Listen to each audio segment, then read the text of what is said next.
ถ้าเฮ็ดเทือนก่อนี่โอเคแล้วสำนี้พี่น้องเนาะก่อตารางเนาะ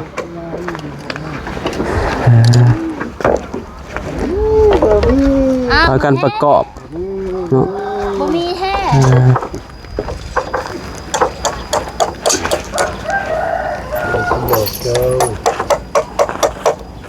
บ่มีพากันกินข้าวแล้วเบิดแล้วเหรอวะสวัสดีน้องมานั่งคุมสร้างบ่โดยบอกให้เราเฮ็ดงาม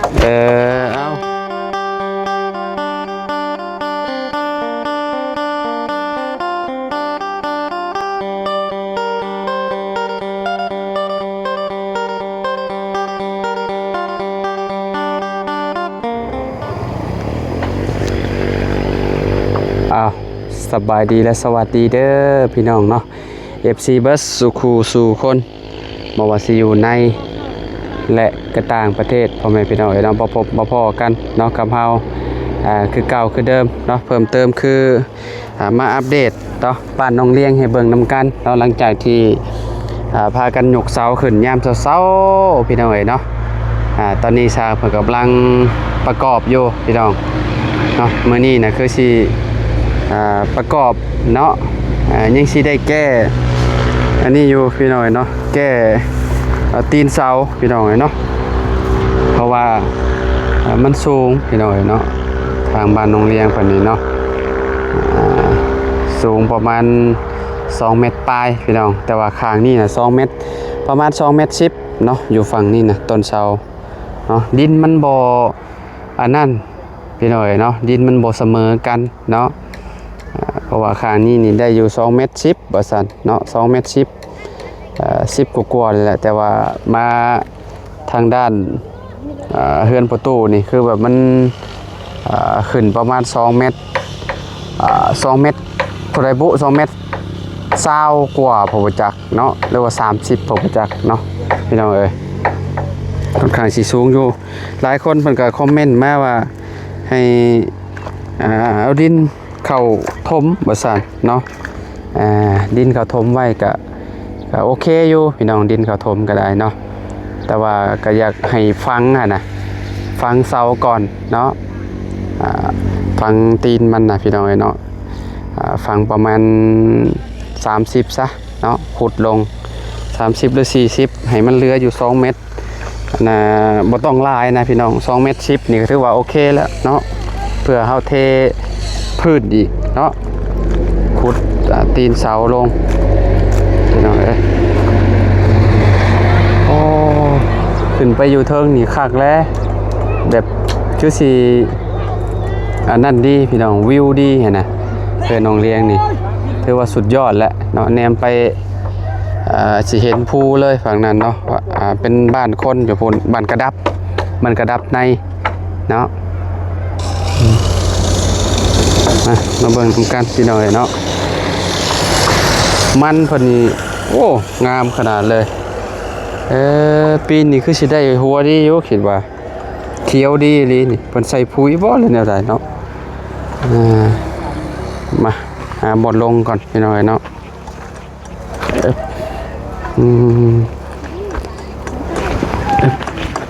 โอ้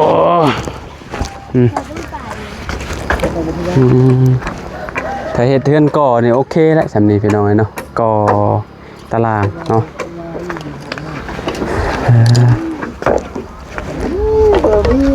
พากันประกอบเนาะบ่มีแท้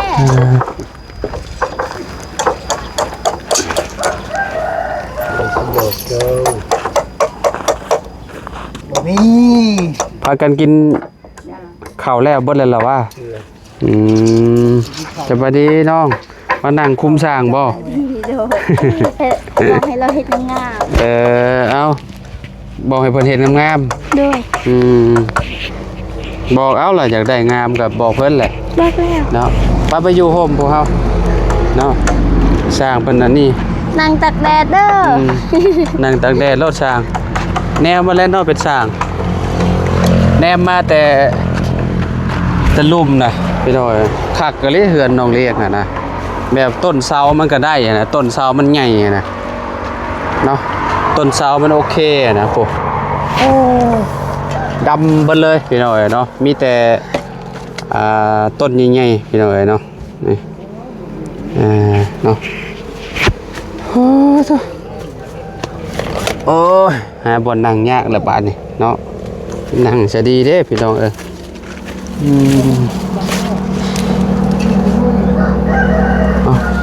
มุมนี้ก็ได้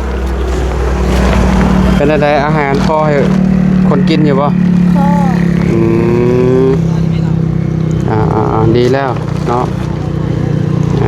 ยามเช้าคนมากกับโบราณไปได้พี่หน่อยเนาะประมาณ สาวคน เช้า สาวทางสร้างเลย เช้าทั้งช่างบ่ แม่ แต่บ่าวนับคือว่า21 22คนประมาณนี้นะ ว่านั่นบ่ ประมาณนั้นประมาณ21 22หรือ23คนนี่แหละประมาณ คนหากมานี่นะ โอ้เบื้องเช้านี่คิดว่าสิบ่ขึ้นบ่แล้วหยกมันหนักแฮ ตอง น เด้ เช้านี่คือสูงเนาะ หึ ตอนเช้านี่คือสูง ใช่ เช้า เพื่อนเจ้าน่ะ เนี่ย มันยกขึ้นได้ ตอนเช้าหั่นน่ะมันสูงตอนหัวยกทำไม ตอนยกขึ้นอันเช้าแรกนะ เนี่ย เขาตัดออกบ่ บ่ได้ตัดบัดนี้เป็นได้บัดนี้บ่เป็นได้บัดนี้ นะ เอาลงให้มันซ้ำนั้นซ้ำต้นนั้นน่ะซ้ำ แล้ว ต้น ว่าลง เสา ล่ะ ยังบ่ได้ลงไม่ใช่ให้เพิ่นปรับให้เด้ให้มันได้ระดับตัวนี้ต้นเสาตัวนี้ประมาณ2.10 เมตรเด้ต้นเสาตัวนี้น่ะสิประมาณ2.10 เมตรเพื่อพังอันนั้นเพื่อเอาดินขุดลงเด้สร้างแร่คิดนักแล้วเพื่อสิอันน่ะขุดลงอีกประมาณพุ่นแหละมองอันนั้นไว้พุ่นแหละมองขีดไว้พุ่นแหละ30 เซนหรือว่า20 เซนไปเลยเนาะคันมันอยู่หม่องต่ำแต่คักเตือนเจ้านะเห็นมาสูงๆเมียนนะเอาขี้ดินเขาเด้เอาขี้ดินเขาถมเมียนถมประมาณสัก30 เซนนี่โอ้ยสบายเลยพี่น้องเอ้ยเนาะในเวลาฝนตกมันก็น้ำมันก็ไหลไปพ่นมันบ่ได้เข้ากองตารางดอกมันสิเพราะว่าเฮ็ดคลองน้ำมาได้เด้พี่น้องเอ้ยเนาะคือที่ถ่ายให้เบิ่งตะกี้แต่ก่อนแหละมันสิไหลลงไปแต่เพื่อเฮือนเจ้าของมีนี่สิหับนักเด้เวลาฝนตกนะอันนี้ก็ย่านสายไฟมันบ่เรียง เลย สายไฟมันสิอยู่ตรงนี้สายไอ้เครือข่ายนะขุดลงเลิกก็บ่ได้มันก็สิติดอันสายไฟก็เจ้าอีกนี่นั่นก็เจ้าจะบ่กล้าขูดมาพี่นะก็เนี่ยว่ามันบ่มีสายไฟก็เจ้าขูดเลยขูดว่าหันก็เจ้าเว้าจากล้านบุจังได้7เป็นล้านแพงมีเงินเสียให้กับเจ้าได้เนาะโอ้ยพี่น้องเอ้ยเนาะงามแล้ววันนี้เนาะคักแล้วพี่น้องเอ้ยต้นเสาบ่ยากทาสีเลยเป็นดำเลยแต่ว่าตอกเล็กตะปูนี่ยากพี่น้องเอ้ยเนาะตะปู10นี่งอเลยมันแก่นแห้งเด้มันต้องใส่สว่านเจาะก่อนจังตอกเล็กตะปูเจาะสำใดสำหนึ่งนะบ่ได้เจาะแบบให้มันสอดแบบเกินไปนะแต่นั้นมันบ่อยากอยู่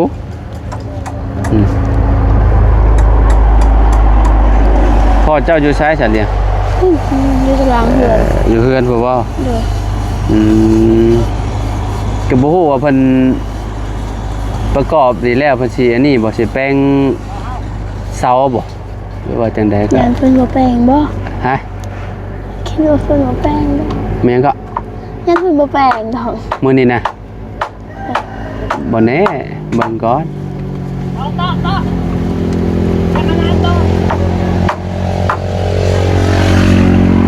างทีเพิ่นนั่นอาจสิประกอบให้มันได้หลายๆก่อนจังนั้นนี่จังยกขึ้นเนาะเพราะว่าเสามันต้องมีแนวยึดเกาะก่อน ยเรียบร้อยสิเข้าอยู่บ่วู้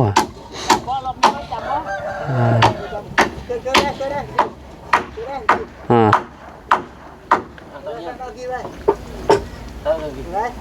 ใส่สว่านจ่อก้อนมันจังคือมันบ่เข้า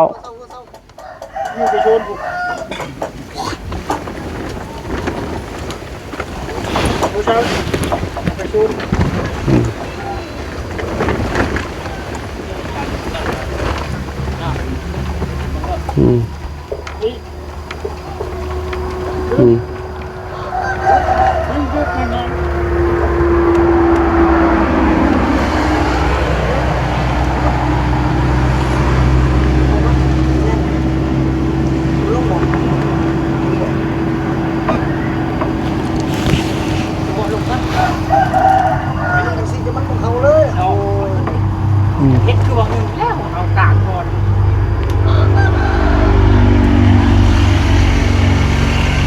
ต้องมีแนวดันต้องมีคนใดคนหนึ่งดันเนี่ย มาหนึ่ง เอิบ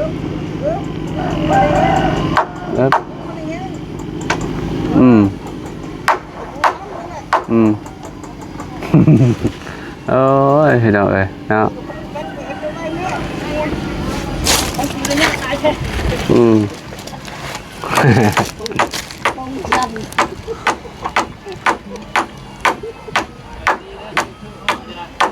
โอ้ยต่อบ่ถือกะผู้ตะปูยังต่อครับบ่เทิงซ้ำอ่ะแม่นตะปู8ซ้ำบ่จักบ่เข้าดอกกันนั่นน่ะ โอ้เธอ แม่นตะปูต้องตะปู8บ่จักตอกน่าสิ10เลยเนาะทะเล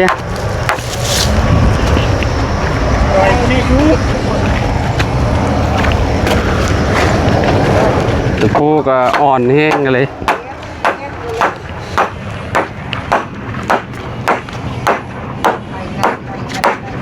ยังไง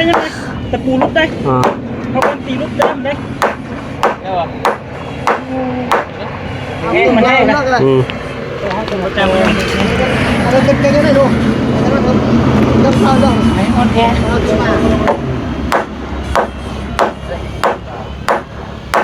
ปวดแขนเราอ่ะ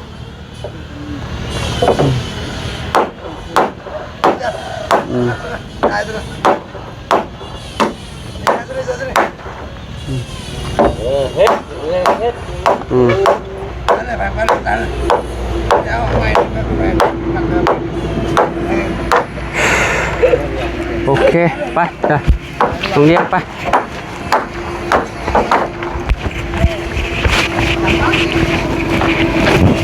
ประมาณนี้แหละพี่น้องเนาะถ่ายให้เบิ่งน้ำกันเนาะเฮือนน้องเลี้ยงพี่น้องเนาะตะปูปอ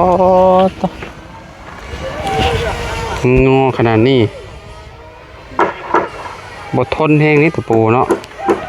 ขดงอก็จะพี่น้องเลย ตัวโบมันคือขดไหม นี่จะเล่มขดต่อไปเบี้ยวเด้งออกเลย